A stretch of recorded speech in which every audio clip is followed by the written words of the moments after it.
How many times this happened to you? You analyzed the market and entered a position. You set a stop loss for your position. Then the market suddenly moved against your position and your stop loss order triggered. And shortly after, the market reversed and trended in the direction that you had initially analyzed. You analyzed the market correctly, but you ended up with loss just because of a sudden and unexpected move in the market. If this has happened to you, you should know that you got stop hunted by large traders who are also known as whale. Large traders use stop hunting technique to make profit on their positions by taking advantage of stop loss orders and the way that they work. In this method, large traders or whales push the market in certain way to trigger stop loss orders of other traders. By doing so, those small traders get out of their position, and when the stop loss orders are cleared, the market reverses, and this gives the whales a quick win. I'll completely explain how this happens in practice, so don't worry if you don't get it, and make sure you watch this video until the end because I'm going to teach you two strategies that help you to avoid being stop hunted by large traders or whales. As I said, stop hunting is a strategy that whales use in financial markets like Forex or crypto for making quick and of course large profits. When they see lots of stop loss orders placed near the same price range, by the help of their large capital, they push the market towards that price range just to make those stop loss orders triggered and force those traders out of their position. To make it even more effective and aggressive, they use high level of leverage to make the size of their trades multiplied. So stop loss hunting starts with a collection of stop loss orders that are placed near together in the same range of price level. You may wonder why lots of stop loss orders in the same price level, because the market participants see that range of level as a clear and established support or resistance level or zone. For example, on this chart, which is the price chart of Bitcoin on 1 hour time frame, you can clearly see that a support area has formed at this price level. Traders who have forecasted advancing of the price entered in a position with a stop loss being placed below the support level, which could be a logical place for a stop loss because this is a support level and will prevent the price from going lower. But whales can take advantage of this collection of stop loss orders placed in the same price range because of the mechanics of how stop loss orders work. Let me explain what happens to stop loss orders in a normal situation. When there are a cluster of stop loss orders in the same price range, these stop loss orders actually become the future supply of sellers. In other words, in this price range, there are many people who are ready to sell and they have already placed their sell orders. So when the market hits this level, there are more sellers than buyers. There aren't enough buyers to match the sell orders, and this causes the market to go to lower prices.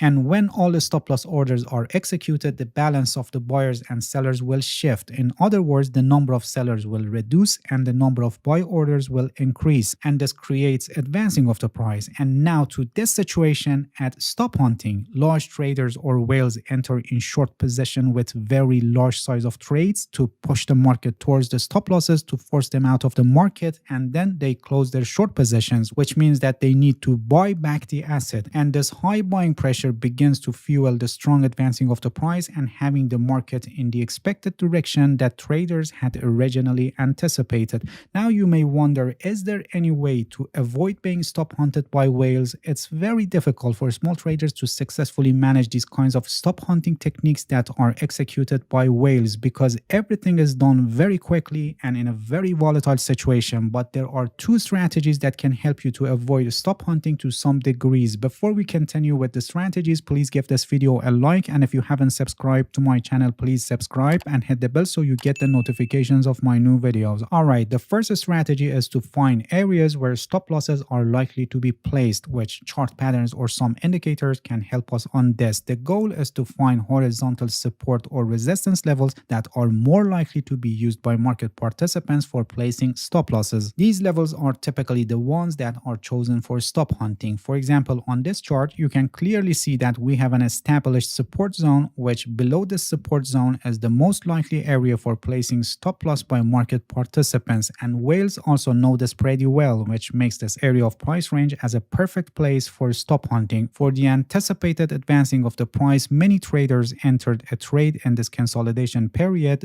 most likely near the support level with stop losses below this support level. Here at this point, they got stop hunted. A whale pushed the price down by opening a short position of very large size, clearing all the stop losses in this area and making a quick profit by buying back the asset and closing the short positions. And you can see how this caused the advancing of the price. So in this strategy, we try to discover areas that are most likely to be chosen by other traders for placing stop losses, and then we try to place our stop loss below this area in another reasonable place. By doing so, we can be more sure that the market will not move that far to hit our stop loss. It can happen, but at this level we have more probability for our stop loss to be safe and not triggered by the stop hunting of large traders. And the second strategy is not using round numbers and important prices for placing stop losses. Many traders like to use round numbers for their stop losses because they can remember it easier and to simply evaluate the risk by checking the prices. So round numbers are psychologically a preferred level for placing stop losses or trade entry orders, and usually around round numbers there are lots of orders that are placed in advance, which makes it an ideal price range for stop hunting. For example, on this chart, which is the price chart of Bitcoin, here we have a support zone around 19,000, which is an important number because it was all-time high a few years earlier, and because of this many traders use this important round number for placing their stop losses. And here you can see that we got a stop hunting clearing all the stop losses that were placed around 19,000. So keep in your mind to place your stop losses far enough away from round numbers and important prices to avoid stop hunting. As I said earlier, it's really difficult to successfully manage stop hunting because everything is done very quickly and in a very volatile situation, but by paying attention to the two strategies I explained, you can prevent stop hunting to some degrees and have higher probability for your stop loss to remain in place and not to be triggered by stop hunting. Alright, that's it. Thank you for watching this video. If you have any questions, feel free to ask and leave a comment for me. I'll answer your questions as soon as possible. If you haven't subscribed to my channel, please subscribe and hit the bell so you get the notifications of my new videos. See you guys in next video and good luck with your trading.